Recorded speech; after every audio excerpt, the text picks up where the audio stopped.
Begitu, Oke, kembali studio. Shoing, biasanya kalau dengan adanya informasi yang seperti saat ini terjadi ya begitu ya, ada kemungkinan peringatan dini terjadinya tsunami ke wilayah pesisir Jepang atau pesisir timur Jepang. Biasanya Shoing yang terjadi di Jepang, kemana warga Jepang ini evakuasi ketika terjadi peringatan dini tsunami? Biasanya warga-warga sudah dilatih agar evakuasi ke daerah-daerah yang lebih tinggi, contohnya gedung pemerintahan setempat yang terdekat maupun gedung sekolah dan juga hotel. Mereka sudah terkoordinasi dengan baik, baik itu bahan makanan pun sudah ada satu tempat yang ditunjuk oleh pemerintah setempat, sehingga pada saat terjadi gempa maupun tsunami, mereka tidak akan ada masalah tentang distribusi makanan. Dan juga tingginya gedung dan lain-lainnya lumayan cukup untuk memadai menghindari menjadi korban dari tsunami ini. Itu cara strategi Jepang untuk mengurangi jumlah korban yang terjadi kalau tsunami ataupun gempa bumi terjadi. Gitu, kembali studio. Oke, berarti memang mitigasi bencananya sudah diajarkan sejak dini dan juga semuanya proses evakuasi dan jalur-jalurnya sudah sangat jelas begitu ya, Showing ya. Nah, saya melihat ini salah satu gambar adalah bahwa warga Jepang kemudian setelah mendapatkan peringatan dini tsunami, mereka naik ke atas gedung, gedung mana saja begitu. Pertanyaan saya adalah ketika ini terjadi, apakah warga ini diperbolehkan untuk menyelamatkan barang-barang mereka terlebih dahulu? Ya, biasanya tidak disarankan untuk menyelamatkan barang. Yang terpenting selamatkan diri dulu. Jadi tidak ada istilahnya saat terjadi gempa kita cari barang yang penting kita, karena nggak ada waktu lagi. Hanya ada 10 hingga 15 detik dari peringatan dini agar kita bisa evakuasi selamatkan diri dulu. Nah, jadi tidak ada kesempatan untuk menyelamatkan barang berharga atau apapun. Dan di Jepang sendiri dari sejak mereka TK, mereka sudah diajarkan untuk bagaimana menyelamatkan diri saat terjadi gempa. Dan mereka sudah diajarkan, dilatih. Biasanya dalam setahun itu ada berapa kali. Sebulan pasti ada sekali dilatih, diajarkan bagaimana mereka tertib berbaris, keluar dari mana. Lalu mereka kalau di sekolah biasa diajarkan agar sembunyi di bawah meja mereka di dalam kelas. Itu yang saya kabarkan.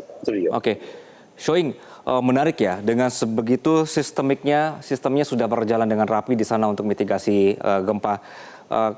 Apakah kalau di Jepang ini ketika ini kami juga sedang menampilkan gambar-gambar warga yang melarikan diri atau evakuasi ke gedung, mereka meninggalkan harta mereka. Tadi Anda sebutkan bahwa tidak disarankan juga untuk membawa karena tidak sempat juga begitu dan juga berbahaya. Lalu mobil-mobil juga ditinggalkan seperti ini.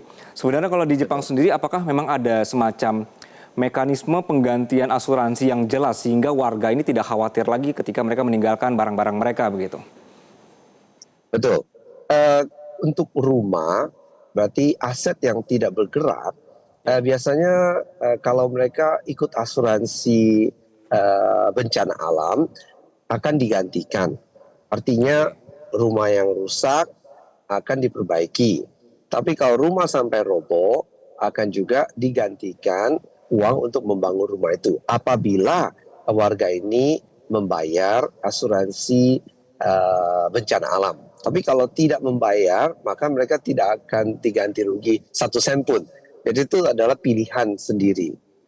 Bagi masyarakat Jepang adalah baik mereka ada ikut asuransi maupun tidak, lebih baik selamatkan diri dulu. Karena kalau aset atau material itu bisa dicari lagi kalau mereka selamat. Itu yang terpenting adalah selamatkan nyawa dulu. Begitu. Oke, baik. Showing terakhir, apakah ada peringatan dan imbauan untuk berpergian bagi warga asing dan juga warga Indonesia di sana atau juga warga negara yang kemudian mendapatkan informasi berkenaan dengan gempa hari ini? Saat ini belum ada saran atau kepada warga negara asing agar tidak datang ke Jepang atau Malaysia, tidak ada. Jadi yang mau datang tetap bisa datang. Yang penting disarankan saat ini untuk berapa jam ini agar jangan mendekati daerah pantai sebelah timur karena ada kemungkinan tsunami yang tingginya 3 meter bisa sampai. Meskipun hingga sekarang ini cuma ada 30 cm sampai 50 cm tsunami yang tiba, tapi belum tentu akan berakhir. Itu yang ditakutkan oleh pemerintahan Jepang. Pakar pun tidak bisa menjamin bahwa yang datang ini adalah ombak kecil atau tsunami yang besar. Itu yang bisa saya sampaikan. Kembali ke studio. Baik. Shoing, kami akan terus memantau perkembangan situasi dari Jepang. Untuk sementara, terima kasih untuk informasi dari Anda. Jelajahi cara baru mendapatkan informasi. Download Metro TV Extend sekarang.